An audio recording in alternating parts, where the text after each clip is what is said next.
Hello friends, నేను మీ బాంబే వార్తక్కను. దోశలకు నానబెట్టుకోవడం మర్చిపోయారా? అయినా ఏం పర్వాలేదు, ఇన్స్టెంట్గా దోశలు చేసుకుందాం రండి. 10 నిమిషాల్లోనే దోశలు ఎలా తయారు చేసుకుందామో చూద్దాం రండి. బొంబాయి రవ్వ లేదా దీన్నే సూజీ కూడా అంటారు. 1 కప్ గోధుమ పిండి, 1 టేబుల్ స్పూన్ బియ్యం పిండి, 1 టేబుల్ స్పూన్ ఉప్పు రుచికి తగినంత, వంట soda 1/2 table spoon, oil 1 table spoon.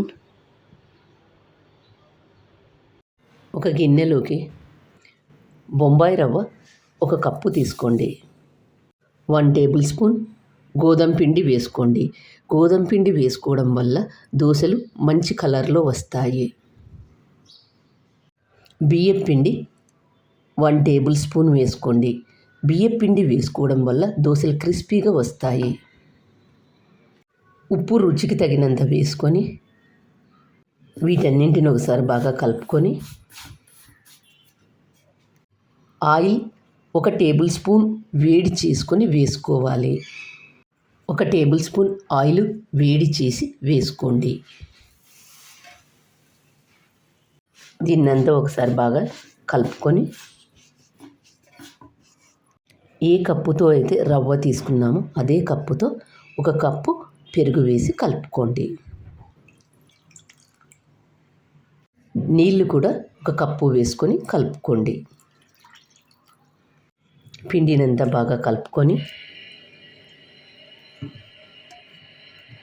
Dosa కోసం బియ్యం అవి నానబెట్టుకోకపోతే ఇన్స్టెంట్గా ఇలా దోశలు చేసుకోండి.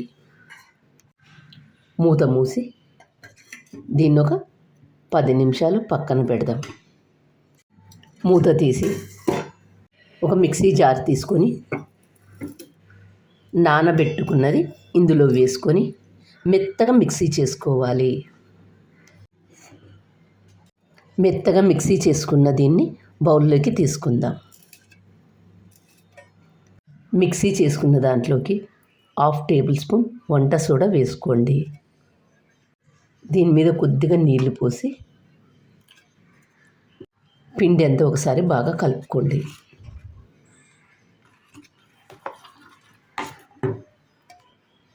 వంట సోడా వేసిన వెంటనే దోశ వేసుకోండి. పిండి కన్సిస్టెన్సీ చూడండి, ఇలా ఉండాలి. గ్యాస్ ఆన్ చేసుకొని పెన్నం పెట్టుకొని పెన్నం బాగా వేడైన తర్వాత ఆయిల్ వేసుకొని ఆనియన్తో అంతా స్ప్రెడ్ చేసుకోండి. ముందుగా తయారు చేసుకున్న ఈ పిండిని ఒక గిన్నెతో తీసుకొని పెన్నం మీద వేసుకొని నెమ్మదిగా స్ప్రెడ్ చేయండి. మంట మీడియం హీటులో పెట్టుకోండి. మంట హైలో పెట్టుకున్నట్లయితే పెన్నానికి అతుక్కపోతుంది. దోశ మీద తడంతా పోయిన తర్వాత నెయ్యి కానీ నూనె కానీ వేసుకోండి. పెన్నాన్ని అన్ని వైపులా తిప్పుతూ కాల్చుకోండి. ముందుగా అంచుల వెంట లూజు చేసుకొని అప్పుడు దోశ తీయండి.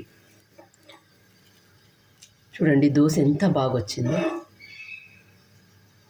పిండి వేసేటప్పుడు మంట సిమ్లో పెట్టుకోండి, లేకపోతే పెన్నానికి అతుక్కపోతుంది. అలాగే మిగతా వాటన్నింటిని కూడా చేసుకోండి. నూనె కానీ నెయ్యి కానీ మీకు ఏది ఇష్టమైతే అది వేసుకోండి. ముందుగా అంచుల వెంట లూజు చేసుకొని అప్పుడు దోశ తీయండి. చూడండి దోశ ఎంత బాగా వచ్చిందో. దోశల కోసం నానబెట్టుకోకపోయినా ఇన్స్టెంట్గా కూడా దోశలు ఎంత బాగా వచ్చాయో చూడండి. ఈ దోశలను ఆలూ కర్రీ, కొబ్బరి పచ్చడితో సర్వ్ చేసుకొని తింటే ఎంతో బాగుంటుంది.